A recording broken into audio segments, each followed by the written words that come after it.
A pergunta é: por que esta aparente controvérsia entre São Mateus 28 e Atos 2:38?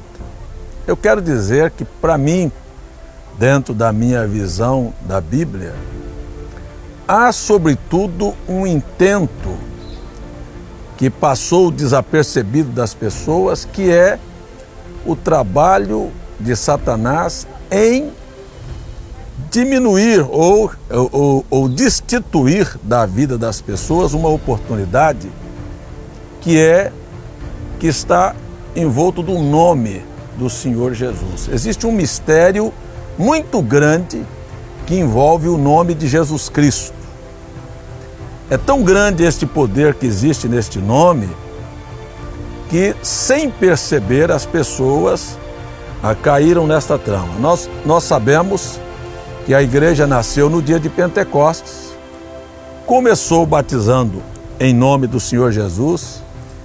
Nós temos registros, tanto na enciclopédia Barça, como na enciclopédia britânica, que narram batismos sendo realizados até o ano 100 em nome de Jesus Cristo. Nós temos também que, posteriormente, depois que a Igreja Católica se tornou a igreja oficial do Estado, mudou-se a forma batismal. Nós não temos nenhum registro na Bíblia de qualquer pessoa que foi batizada pelos apóstolos, sendo batizada repetindo as palavras Pai, Filho e Espírito Santo. Não há na Bíblia.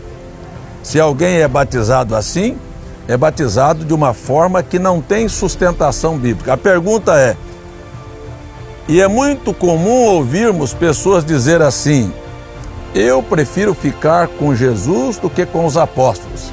Esta é uma coisa muito comum. São Mateus 28:19 é uma ordem. Esta ordem foi dada a 11 homens. É só você pegar a ordem e seguir estes homens que você vai encontrar que estes homens não estavam em desacordo com a ordem, mas eles foram cumprir a ordem. Por quê? Porque o entendimento estava aberto para compreender este grande mistério que eu quero fazer menção dele aqui hoje à tarde. Então o apóstolo São Pedro, juntamente com os demais apóstolos, não era Pedro isoladamente, porque lemos no livro de Atos, e levantando-se Pedro com os demais apóstolos. Então entre eles estava o próprio Mateus, que estava junto para dizer assim: ó Pedro, não foi assim que Jesus falou, não. Escrito a ordem, né? É porque Mateus é que narrou a ordem. Mas ele estava junto no momento do acontecimento, e então nós vamos ver que não há nenhuma contradição, porque não há contradição na Bíblia entre São Mateus 28 e entre Atos 2:38. Há um cumprimento ao pé da letra. Ao observar São Mateus 28:19, você tem: ide por todo o mundo, fazei discípulos de todas as nações, batizando-as em nome. Veja, aqui não há plural, aqui há um singular. Nome, em nome. Requer-se um nome. Por isso é que eu estou dizendo que existe um mistério que envolve o nome do Senhor Jesus. Então, quando nós tomamos isto cuidadosamente, nós observamos que os apóstolos cumpriram o que Jesus houvera requerido, porque só existe um nome pelo qual importa que sejamos salvos. E este é o nome do Senhor Jesus Cristo. Então, esses apóstolos, com o conhecimento do fato que estava ocorrido, né, que tinha ocorrido, que Jesus tinha pedido para eles batizarem usando o nome do Pai, eles usaram o nome do Pai, do Filho e do Espírito Santo. Por quê? Porque quando nós tomamos, qualquer pessoa sabe disto. O que Jesus pediu foi um Pai, o nome do Pai, do Filho e do Espírito Santo. Pai não é nome, Filho não é nome, Espírito Santo não é nome. Pai é um título que um homem recebe após gerar. Filho é um título que nós recebemos ao nascer. E espírito é aquilo, nós estamos falando aqui de Deus. Deus é pai porque gerou, é filho porque tomou forma humana e é espírito porque é o que ele é. Mas ele tem um nome pelo qual ele se manifestou aos homens. Este é um nome, é uma coisa tão curiosa, porque quando Moisés foi comissionado para ir libertar os filhos de Israel, Moisés perguntou: e quando eu chegar e perguntarem os filhos de Israel, quem foi que te enviou? Em nome de quem eu estou indo? Ele diz: diga aos filhos de Israel que eu sou o que sou. E ele ocultou-se de dizer o seu nome. Mas através do profeta Isaías 52, verso 6, ele disse: eu farei o meu povo saber qual é o meu nome. Não é?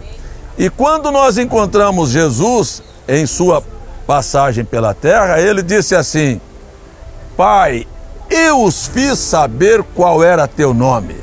Eu manifestei o teu nome aos homens. Eu fiz conhecer o teu nome. Então, na verdade, você vai ver que quando nós olhamos para esta escritura, encontramos que quando Jesus estava pedindo o nome do Pai, do Filho e do Espírito Santo, ele não estava pedindo que repetíssemos as palavras Pai, Filho e Espírito Santo, mas que usássemos o nome. E os apóstolos sabiam que o nome do Pai, do Filho e do Espírito Santo estava revelado em Jesus Cristo, não é? Então, o nome do Pai, ele diz: eu manifestei o teu nome aos homens. Eu fiz conhecer o teu nome. O nome do Filho, o anjo disse, ele vai chamar Jesus. E o nome do Espírito Santo, ele disse: o Espírito Santo a quem o Pai enviará em meu nome. Então você vai ver que Pai, Filho e Espírito Santo, eles acabam se fundindo no nome único que foi manifestado aos homens, que é o nome do Senhor Jesus Cristo. Agora, por que eu disse que há um propósito em fazer isto ser desconhecido? Por quê? Eu me chamo César Augusto Rocha Ferreira, eu sou da família Ferreira. Para herdar os bens que eu possuo, precisa ser desta família, precisa ter o meu nome. E a Bíblia diz que toda a família, nos céus e na terra, toma este nome. É o único nome. Então, para herdar as heranças eternas de Deus, é necessário ter este nome. E mais um fato interessante, que transcende toda a discussão teológica entre essa controvérsia da forma batismal, é que, na verdade, não é nem a pessoa de Jesus Cristo, mas é o nome. Quando Paulo disse que todo joelho se dobrará nos céus e na terra, não é a pessoa de Cristo, ele disse: e ao nome de Jesus se dobrarão todos os joelhos que estão nos céus e na terra e confessarão que Jesus Cristo é o Senhor. Não é a pessoa de Cristo, é o nome. Era quem? Porque a pessoa de Cristo, Jesus perguntou aos discípulos em São Mateus 16, quem diz os homens ser o Filho do Homem? Ele disse: uns dizem ser Elias, outros Jeremias e algum dos profetas. Ele disse: e vós, quem dizeis que eu sou? Então Pedro vem dar a resposta: tu és o Cristo, o Filho do Deus vivo. Então, a pergunta é muito mais do que quem é a pessoa.